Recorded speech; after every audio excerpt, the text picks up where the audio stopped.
Hello, curious researchers. I'm curious, which category do you fall into? I see two possibilities. The first one is that you consider working in academia a holy task, the highest possible job, the highest possible expression of your human existence here. Or you consider your PhD as a temporary position. You consider it as just a job. Maybe there is a third one that I cannot think of, so you can let me know if you fall in the third category. So if you consider your PhD as just a job, what does it do to you? What are the implications when you say it's a job? It's a temporary position that I get to fill in working on XYZ. Or does it make you sad because you consider that working in academia is really the purest form of how you can live your life here, and then saying that it's just a job takes away its power? Or maybe you are relieved because you can live your life normally and regularly. Or is it something else? Now, I have looked up a definition of a job and says it's a regular activity that is performed in exchange for payment. Now, I want to emphasize the word regular. Regular activity. Would you describe your PhD as a regular activity? If not, I'm really curious, why not? Why would it be irregular activity? Now, performed in exchange for payment is hopefully the case for all of you, no matter how large or small this payment is. So ultimately, you're performing an activity in exchange for payment. It requires specific skills to do specific work, and you get money as compensation for it. And overall, when you're applying for a PhD, you need to show certain qualities. You need to still submit your CV, still submit your motivation letter, still submit your grades, and show that you have specific criteria that are required to start a PhD and to be involved in getting in depth of the scientific topic that you are working on and learning about the scientific principle. Learning how to use it. And learning how to use it more and more than in different areas, because you are already probably slightly familiar with it. And now you are just going to carve that diamond of scientific work using the scientific principle and deliver it to the world as hopefully your PhD thesis. That's how we see it. And it really depends when you start your PhD.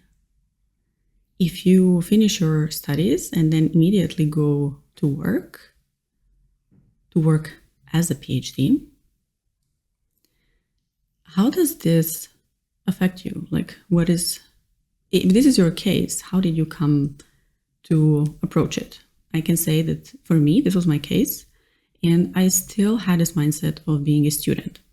I was still expecting that somebody else would give me tasks, that somebody else would outline the path for me, that somebody else would put the exam, that I have to answer the exam, that I have to get the answer right, and then I'm going to pass my PhD. And happily, sooner rather than later, I realized that this is absolutely not the case, and that I have to take charge and be very proactive and figure out where the hell am I going. And interestingly enough, when I compare to colleagues who started working after their master's studies, have spent some time in industry, they had developed different skills there, and then realized that they wanted to focus more on really learning the scientific method and being in science. And for them, this was a very different approach. I'm not going to go into details in which way it was a different approach, because for each of them, they had their own experiences in industry, and then starting working in academia was a different craving for them. But I'm curious, how is it for you? And here I have to say that my experience, that I'm very grateful for my experience, because my PhD was between a company and a university, and this was not something that I have chosen on purpose. I wanted to go to the University of Eindhoven, Eindhoven University of Technology, and to a specific group. And it just happened that at that time, they had a position that was in between the university in the Netherlands and a company in France. So I did see the ups and downs of having to move between two countries or having to work in a company environment and the university environment, having to combine these two, make it a story that makes sense, build trust. That was a huge one. And also I saw the upsides of seeing two different environments. And I'm extremely, extremely grateful for that I got the opportunity to do that during my PhD. So if there is any advice that I would give here, it would be this one, that if you have the opportunity to spend at least a few months just to see how a different environment looks like, it doesn't have to be industry, it can be university as well, but just to see how a different environment looks like, how it works, how are people there, what is their mindset. Because this is what I see at PhD defenses, is that when we have somebody, some of the committee members that are from our circle, let's say from our field, not entirely like, let's make it narrow, somebody who is from our university, or somebody who is from our region, or somebody who is from our country, like a certain diameter from where we are, these people tend to think the same. And we can compare this also to cultures. You know, there's a specific culture in a specific university. So if you go to Eindhoven University of Technology, or if you go to MIT, or if you go to a university in Beijing, it's going to be a very different academic culture. It doesn't mean that just because we're in academia, we are going to have a standard way of working or a standard culture. So this is beautiful to experience if you have the opportunity, because then it opens your worldview a bit, opens your academic view a bit. And instead of thinking that all academia is exactly like the group where you're right now, you get to see that actually it can be different. Doesn't mean that it's better, it's just different. And then when you will be defending your thesis, and you will have a very diverse committee of people who come from academia, who come from industry, who come from different continents, they are going to be asking questions that come from their academic culture, from their way of thinking. And if you have had this opportunity to explore different environments, it is going to be easier for you to tap into that cultural context and understand a question better, and ultimately answer it better, and have maybe a more in-depth conversation with that person.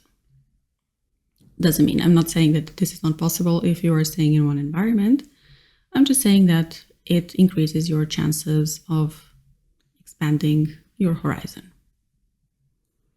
And if you like meeting new people, if you like exploring new places, this is really a beautiful thing that you can do during your PhD. Because there's always money for relocation.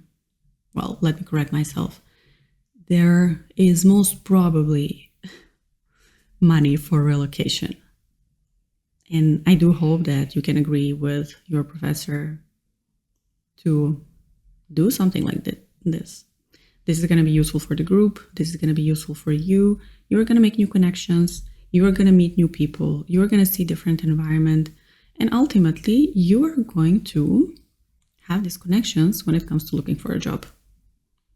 Do not underestimate how important it is to make connections during your PhD.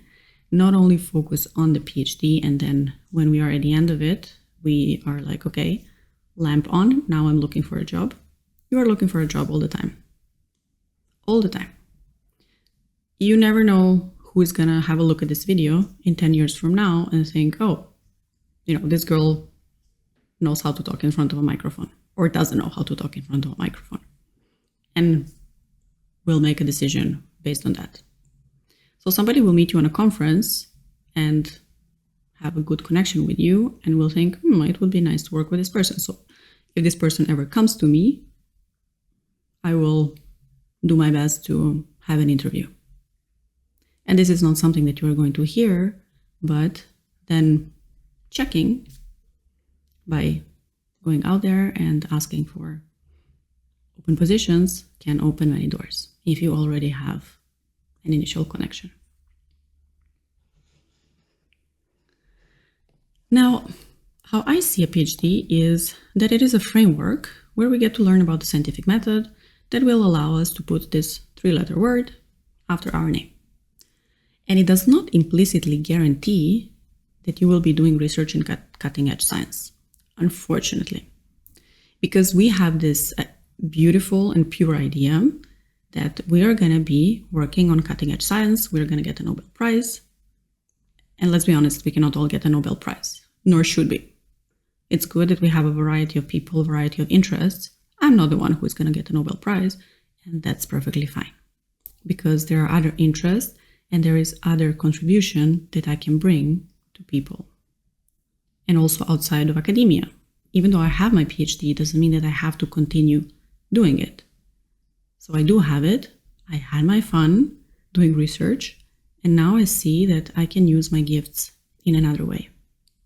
And I'm sure that you have also so many gifts that you can use next to your PhD. I would say only if you allow yourself to explore those gifts. Because sometimes we also try to fit in this mold, like a PhD mold. There is no right or wrong way of doing a PhD. There is also figuring out what the project requires, what your professor wants, what you want, and then navigating it for the coming 3 to 5 years, like an ever-changing project. Because you are two people who change, the scientific landscape changes, the results also that are being published are all the time updated. So you are also trying to keep updated with what's going on and surf on these scientific waves that are coming at you. And when I say that you will not be doing research in cutting-edge science, this is not to say that it's not meaningful, but to say that maybe to land a bit the expectations. To land the expectations that the research that we are doing is going to be beneficial for our environment. And maybe that's already enough.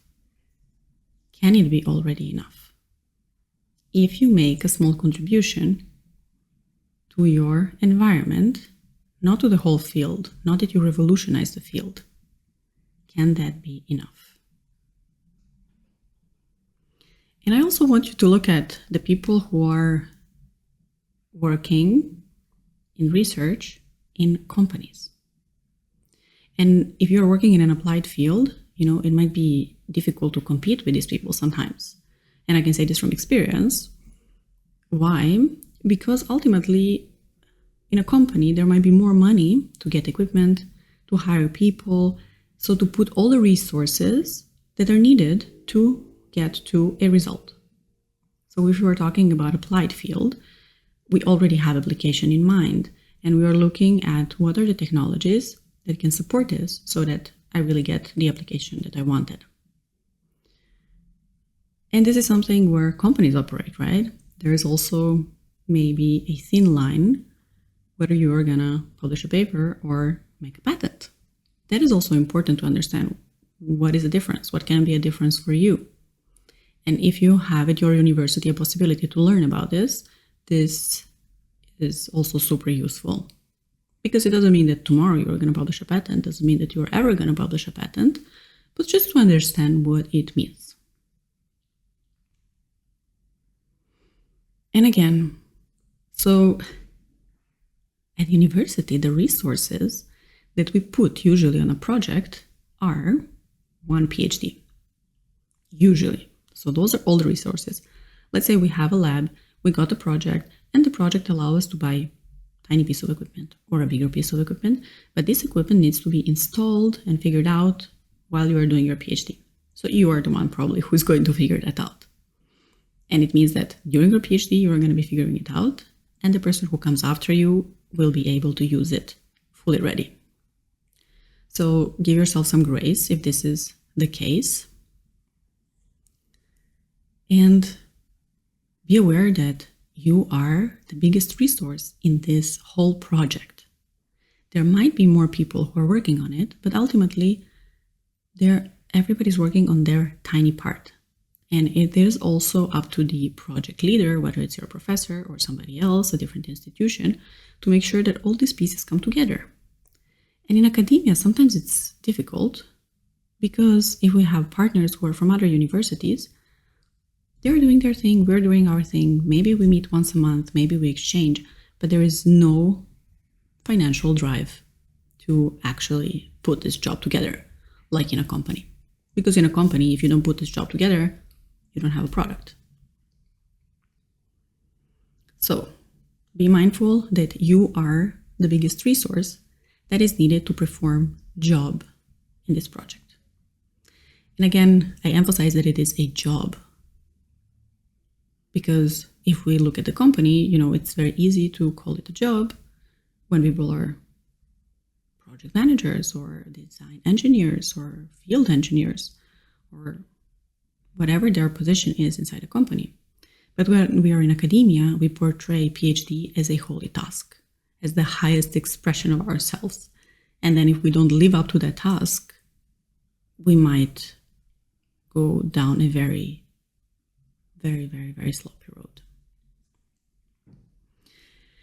And also, there are people who never got a PhD and have made more for the history of humankind than people with PhD. So one example that I have is Nikola Tesla. And without his contributions to alternate current, we would not be living the life that we are living today. The guy never got a PhD. Is that important? In my view, it's not important, because how you see his legacy is in the world that we live today. And this is an extreme example because not everybody is going to be Nikola Tesla. And we all have our own signature that is going to leave a mark on this world in our tiny environment or in our bigger environment. And also, if you ask me about this figure, I admire his position around the work that he did. So he is somebody who moved continents, who did not start working as a researcher or got a PhD, but actually when he moved to the US, he started working in manual labor until he found a job to work for Edison. And then he was finding his way around it. So his idea was also to harness natural resources. And one of that natural resources was the power that comes from water. And we're talking about Niagara Falls plant.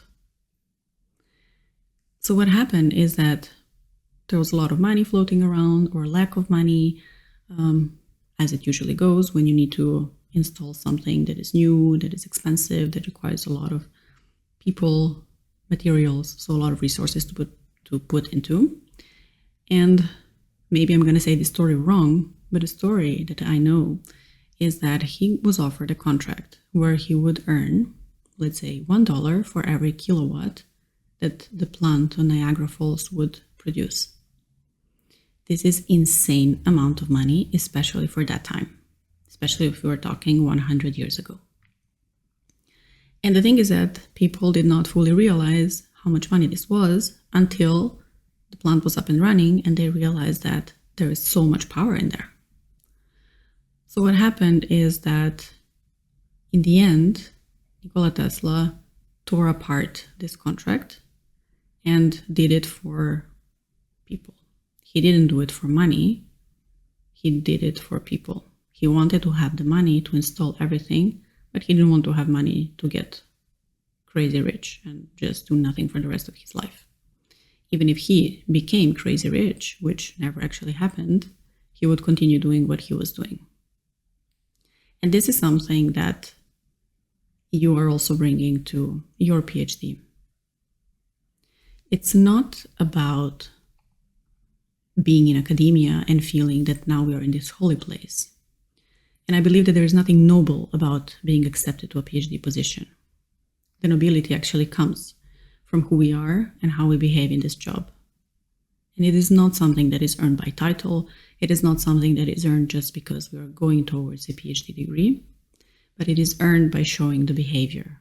It is earned by showing who you are and coming up every day to this PhD for the reasons that you're coming. Now I'm curious, after all this talk, are you considering your PhD as something higher up? Do you believe that it is a holy task? Or do you see it as a job? And what does it do to you? Whichever of these that you feel, maybe it's something else. What does it do to you? Do you resonate with this word regular job? Or is it something that is higher up? Whatever the answer is for you, I'm really curious to hear what it is, if you're willing to share. And this can be via message or via discovery call in the link down below. I will see you there.